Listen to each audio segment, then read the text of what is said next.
নুরুল আফসার নামে একজন জানতে চেয়েছেন, স্যার মুজাম্মেল স্যারের কাছে, ফিলোসফিতে অন্টোলজি ও এপিস্টেমোলজি এই দুটো বিষয়ের স্বরূপ কেমন, সহজ ভাষায় জানতে চাই। অন্টোলজি হচ্ছে মেটাফিজিক্সের একটা অংশ। ইউজুয়ালি আমরা মেটাফিজিক্সের আলোচনাটাকে দুই ভাগ করি। কোনো কিছু স্বরূপ ভিতর দিক থেকে জানার বিষয়টাকে আমরা বলি অন্টোলজি, আর সামগ্রিকভাবে জগতের উৎপত্তি ইত্যাদি সংক্রান্ত যে আলোচনা সেটাকে আমরা বলি কসমোলজি। এই কসমোলজি এবং অন্টোলজি দুটো নিয়ে আমরা মেটাফিজিক্সে বলি, তবে এই ডিস্টিংশনটা খুব একটা শার্প না। অন্টোলজিটা হচ্ছে যে মূলত মেটাফিজিক্সের মূল আলোচনার বিষয়, তো এটাকে কেউ কেউ ফার্স্ট ফিলোসফিও বলে। তো এটার আলোচনার বিষয় হচ্ছে যে সত্য বলতে আসলে কি বোঝায়, ন্যায় জিনিসটা কি। হ্যাঁ,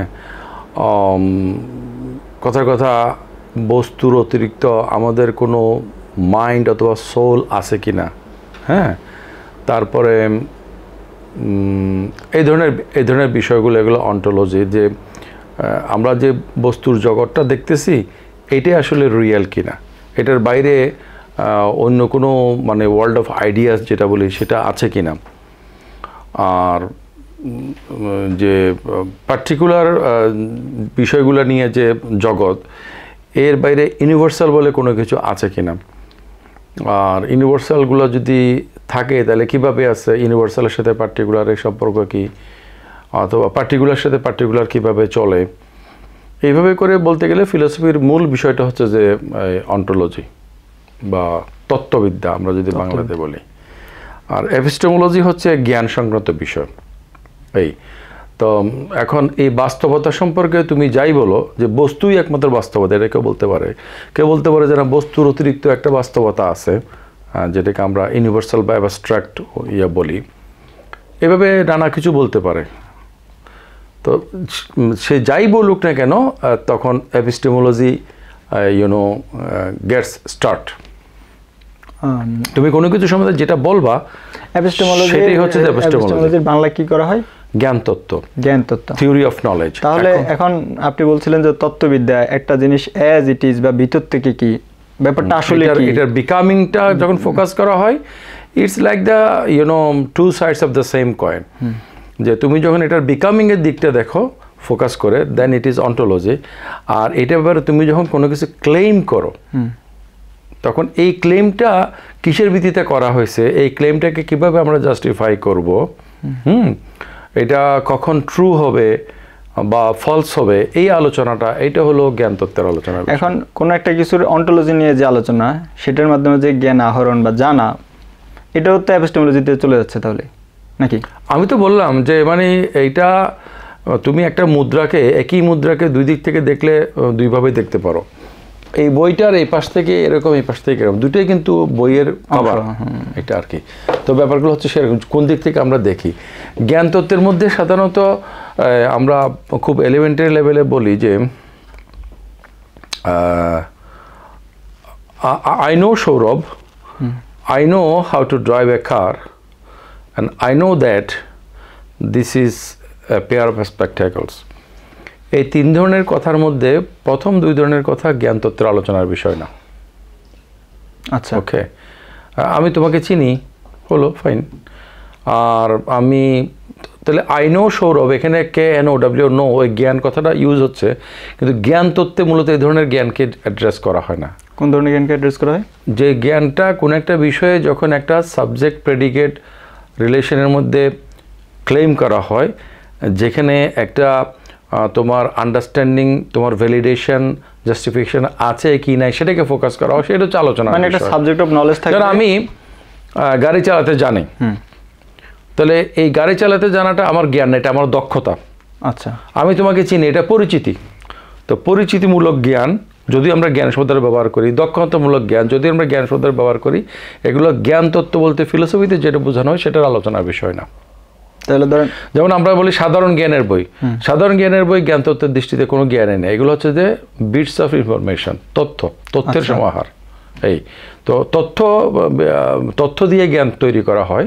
তথ্য হলো জ্ঞানের উপাদান, কিন্তু তথ্য ইটসেলফ জ্ঞান না। তাহলে আপনি যে বলেন যে আমি সৌরভকে চিনি, তাহলে এখানে আদৌ এই সৌরভ কিনা, সৌরভের বৈশিষ্ট্য কি, যে কোনো কথা, যে কোনো বিষয়কে তুমি মেটাফিজিক্সের মধ্যে ফেলতে পারো, এপিস্টেমোলজির মধ্যে ফেলতে পারো, এথিক্সের মধ্যে ফেলতে পারো, লজিকের মধ্যে ফেলতে পারো, এটাকে তুমি অ্যাস্থেটিক্সের মধ্যে ফেলতে পারো, এটার মধ্যে আমাদের ছোটো ভাইরা যারা পলিটিক্স নিয়ে খুব ইনভলভ, সেটার মধ্যে তুমি একটা পলিটিক্স দেখতে পারো, এটা ঠিক আবিষ্কার করো না, মানে আসলে সবগুলো জিনিস তো পরস্পর কানেক্টেড, কোন দিক থেকে তুমি জিনিসটাকে দেখছো, দ্যাট ইজ দ্য কোয়েশ্চেন আর কি। বুঝতে পারছি।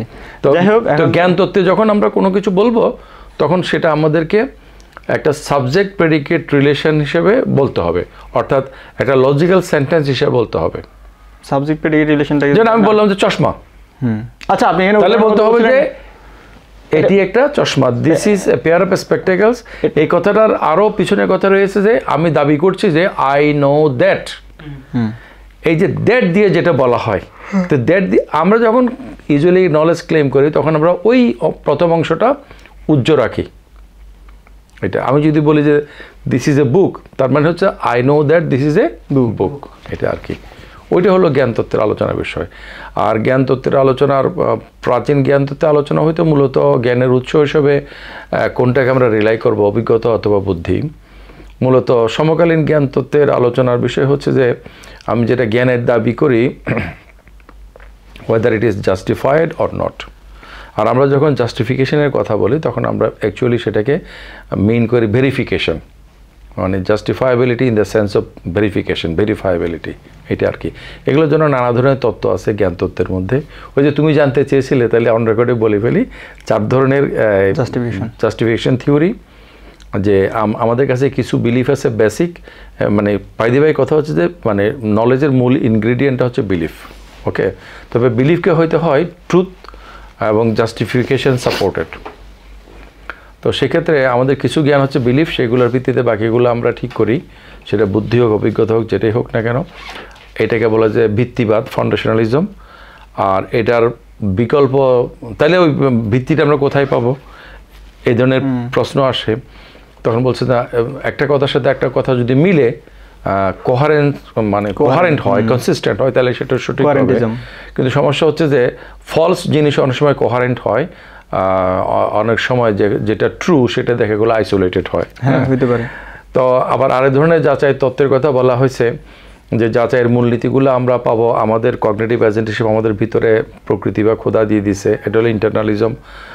আর এটার বিকল্প তথ্য হচ্ছে যে আমরা যদি এক্সটার্নাল ওয়ার্ল্ডকে কনফ্রন্ট করি by our empirical experience, we know what is what. তুমি কালো দেখলে বুঝে যাবো যে কালোকে, এটা তোমাকে বোঝাইতে হবে না, এরকম। তাহলে ফাউন্ডেশনালিজম ভার্সাস কোহারেন্টিজম, ইন্টারনালিজম ভার্সাস এক্সটার্নালিজম। আরও ধরনের থিওরি হচ্ছে evidentialism versus reliabilism. If you have evidence for then you are justified. তাহলে যে শিশুটা যত মহিলাকে সে দেখেছে সবাই হচ্ছে মাদার, সে মনে করবে ফিমেলস আর মাদার্স, তার জন্য এটা ঠিক এভিডেন্ট। কিন্তু এভিডেন্সিয়ালিজমের দৃষ্টিতে এভিডেন্স, কিন্তু এভিডেন্স অনেক সময় তো আমাদেরকে মিসগাইড করে। তখন বলছে আমাদের একটা you have to come from a reliable source, okay. তাহলে রিলায়েবল সোর্স থেকে যেটা হয় সেটা সঠিক হবে, কিন্তু which one would be reliable, এগুলো প্রবলেম। তাহলে কোন বিষয়টাকে ফাউন্ডেশন আছে না নাই, সেজন্য ফাউন্ডেশনালিজম, কোয়ারেন্টিজম। আর হচ্ছে যে এটা ভিতরে আছে না বাইরে আছে, জ্ঞানের মূলনীতিগুলো যেগুলো দিয়ে আমরা জ্ঞান তৈরি করি, এগুলোকে given within or in the external world, এটার উপর নির্ভর করে ইন্টারনালিজম, এক্সটার্নালিজম। আর তোমার ওয়ান টু ওয়ান এভিডেন্সে নির্ভর করবো নাকি হোলিস্টিক জিনিসের উপর দেখবা, সেটার উপর নির্ভর করে এভিডেন্সিয়ালিজম ভার্সাস রিলায়েবিলিজম। আর এক ধরনের থিওরি আছে ডিওন্টোলজিক্যাল জাস্টিফিকেশন ভার্সাস নন ডিওন্টোলজিক্যাল জাস্টিফিকেশন। ওকে, এখন তুমি আমাকে একটা প্রশ্ন করেছো, আকাশের তারাগুলো কেমন? বলছে আর আকাশের তারাগুলো হচ্ছে তোমাদের শোভা সৌন্দর্য বর্ধন করে। তো একজন সাধারণ মানুষ হিসেবে আমার জন্য একটা প্রপার অ্যান্সার। 1 গ্লাস পানি আমাকে যদি বলা হয়, তাহলে এটা কি আমি বলবো যে এটা ড্রিঙ্কিং ওয়াটার আমার জন্য এটা মানে যথেষ্ট, যেহেতু আমি কেমিস্ট্রির সাথে রিলেটেড না, আমি ওই যে মহাকাশ তত্ত্বের সাথে রিলেটেড না। আর যারা নন ডিওন্টোলজিক্যাল জাস্টিফিকেশনের কথা বলছে তারা বলছে যে না, তোমার এই sense of duty towards your audience or reader, এটা তোমার দরকার নেই, জিনিসটা আসলে যা তোমাকে সেটাই বলতে হবে। কিন্তু সমস্যা হচ্ছে একটা জিনিসকে আমি তো আমার মতো করে, তুমি তোমার মতো করে দেখো, অ্যাজ এ ক্যাটাগরি আমরা মানুষেরা মানুষের মতো করে দিই, জিনিসটা আসলে কি এটা তো নোবডি নোস। এবং আসলটা হচ্ছে যে একটা ইট ইনভলভস ইউনো ট্রান্সেন্ডেন্ট বা বিয়ন্ড ওপেন এন্ডেড ক্লাস, এই আর কি। তো এই সমকালীন জ্ঞান তত্ত্বে এখন ওই জাস্টিফিকেশন নিয়ে ওই যে গেটিয়ার প্রশ্ন তুলছে যে সামটাইমস দেখা যাচ্ছে যে ইট is justified, it is true and it is believed but it is not knowledge. তাহলে এখানে কিছু একটা ঘাটতি আছে, সেটা কি, সেটা কেউ আজ পর্যন্ত দেখাতে পারে নাই, এবং উই ক্যান সে দ্যাট এটা কখনোই পারবে না। তো খুব দ্রুত বললে মূল কথা হচ্ছে যে বিশ্বাস হচ্ছে যে সকল জ্ঞানই মূলত বিশ্বাস, কিন্তু সকল বিশ্বাস জ্ঞান নয়। যে বিশ্বাসগুলো সত্য এবং যাচাইযোগ্য সেগুলো হচ্ছে জ্ঞান। Thank you.